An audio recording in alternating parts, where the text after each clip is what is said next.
I got it bad for you, so baby, please come on over. Hello everyone, welcome to a new video. I am EP.Nash, and this is the Chaos Files, aka my criminology final, so enjoy! But before I get into any more, a huge trigger warning for blood, mentions of police brutality, mentions of racism, mentions of drugs, and a whole bunch of other stuff. So if you're not comfortable with that, please do not watch the video. What is CJS, you might be asking? It stands for the criminal justice system. It's basically a system of practices and institutions like prisons to keep us safe and to rehabilitate people who have been in prison so they can live a better life once they get out. Criminology is a study of crime and criminal behavior, informed by principles, and non-lethal fields.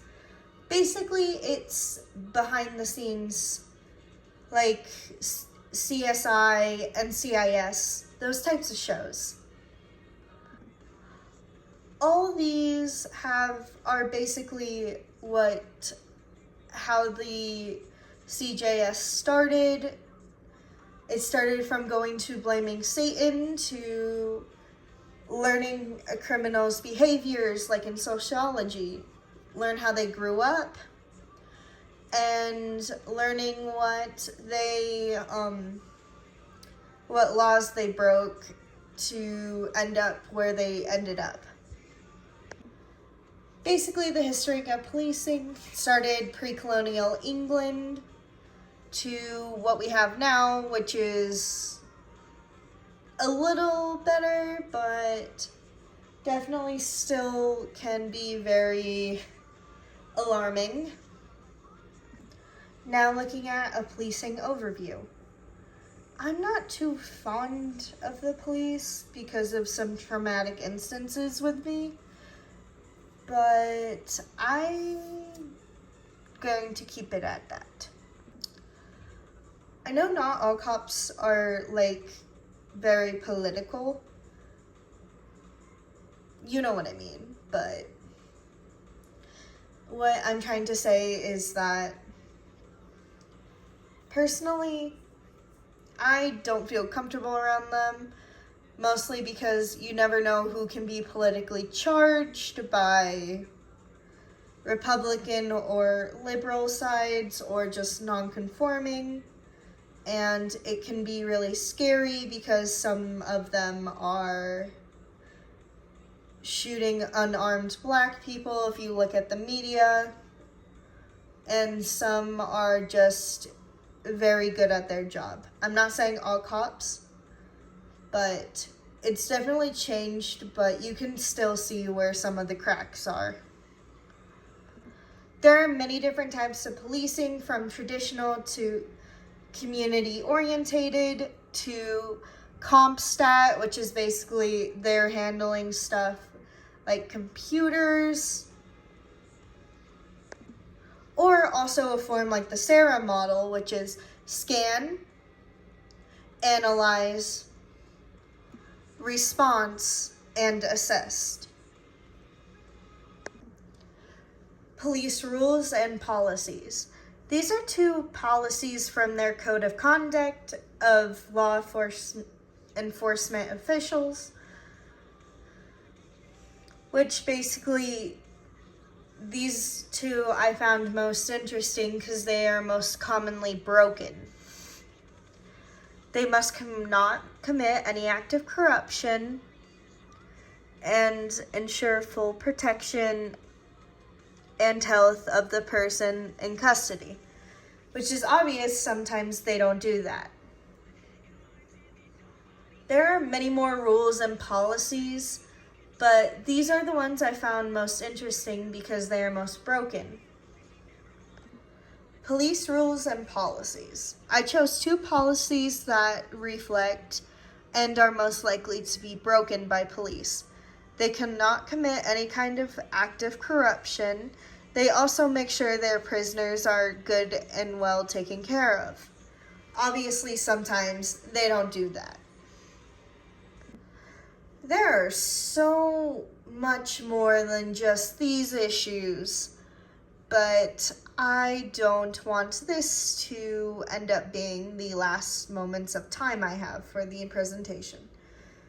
So there's good moral cops, which do their jobs and actually do their jobs correctly. Well, some can also have a dark side. While policing has improved, it can still be incredibly racist. There is many different kinds of courts, from Supreme to Court of Limited Jurisdiction. There's different types of law, and the main actors being prosecutors, defense, the jury, the judge, and security. Allegedly breaking the law, or if a person doesn't settle outside of court. There are many, many different pathways in the court system, and it definitely depends on if you commit a misdemeanor or a felony, which route you go through. Corrections and sentencing. Sentencing has different goals and options of what happens after your sentence, but it definitely depends on what crime was committed. Corrections is basically, think of it as if a kid is grounded and they have their stuff taken away. Highlighted job. Ba-da-da-da. Forensic toxicologists use what the coroner has given them from an autopsy or given to them by a crime scene investigator to determine what was in there, from drugs to alcohol and to other things. They use highly expensive equipment to do their jobs. A special topic, which is basically the topic of juvenile justice.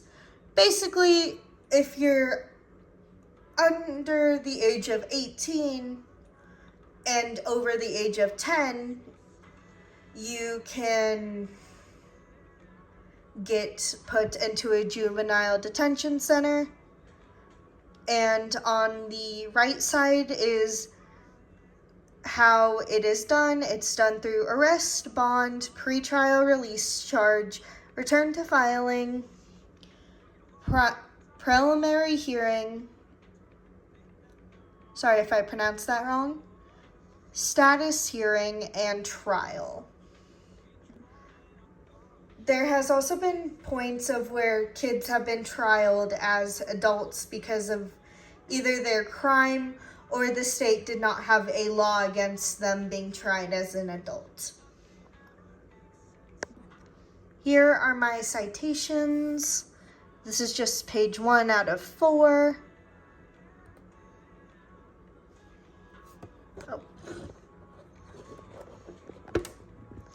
Here is my page of citations.